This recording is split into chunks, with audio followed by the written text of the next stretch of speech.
good? You know, I spend most of the day feeling confused, amazed, and excited, and that's really just because Bobby Beatty here. Corny joke, I know. Ladies and gentlemen, it's a huge honor to be standing here as Bobby's best man today. I've really known Bobby. We've been best friends for over 15 years. So many of you have traveled from all over to be with Bobby and Brittany on their special day, and I know how delighted it's made them. For me, on the other hand, it's a total nightmare. The speech would have been so much easier if you all just stayed at home. First, I'd like to say thanks to everyone that helped make this day so special. And I know for speak for all of us when I thank Brittany and Bobby's parents for everything they've done to make this day so memorable.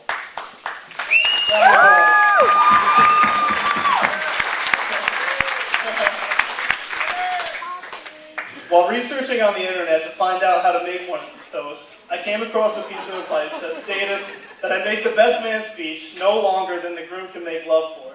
So, we got about 4 minutes left. We got 4 minutes.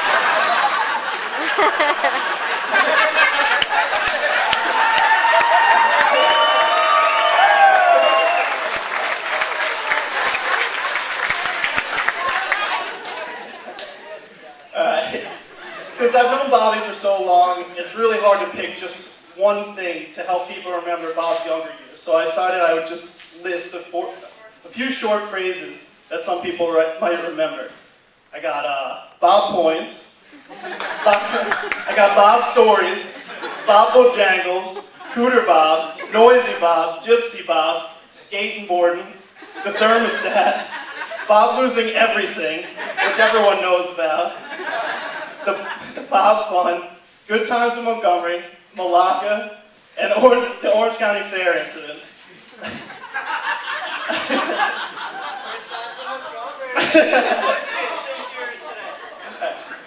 I picked one of these to talk more about today, which I think is a perfect story that would capture the essence of Bob in his younger years, and that's Bob Points. Most people know that Bob wasn't the smartest guy when it came to schoolwork. But he had this likability about him that made everyone want to be around him, and he used this to an advantage in the form of Bob Points. He had this loose leaf piece of paper that he would carry around with pretty much everyone's name on it that we hung out with. And every time someone did something funny, dangerous, hit a new skateboarding trick, did his homework, or bought him something cool, they'd get points for it.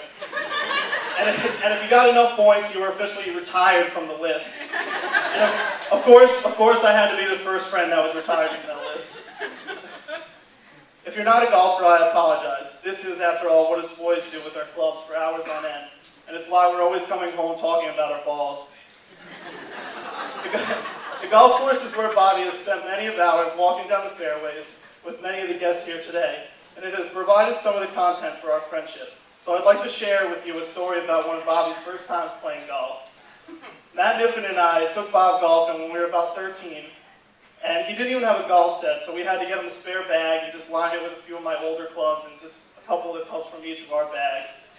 And all day, Bobby was kind of hitting the ball all over the place. You never really know where the ball was going to end up. So it felt like no matter where you stood, you might get hit at any time. Well, somewhere around the back nine, Bobby was teeing off, and Matt and I stood off to the side behind him, and we thought we'd be safe. But we were wrong. As Bob swung, he somehow managed to make the ball fly backwards and just miss hitting us by a few feet. It's safe to say that he's improved his game since then, obviously. Not that much.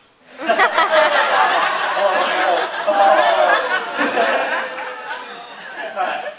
Which brings us on to luck. It's one trait that Bobby has in abundance. He seems to always end up on top, no matter what situation he gets himself into. And never has he been more lucky than marrying Brittany. And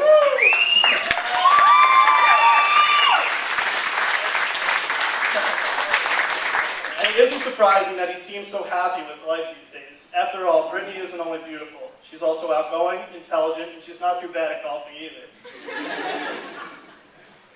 Like many of us, Bobby has a tougher side. But I recently walked into Bobby and Brittany's apartment and just saw them sitting there on the couch curled up.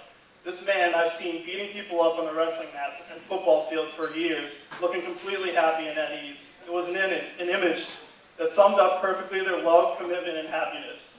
and illustrated what a tremendous choice they both have made. I'd like everyone to stand up now. I'm going to make the official toast. Get your glasses up.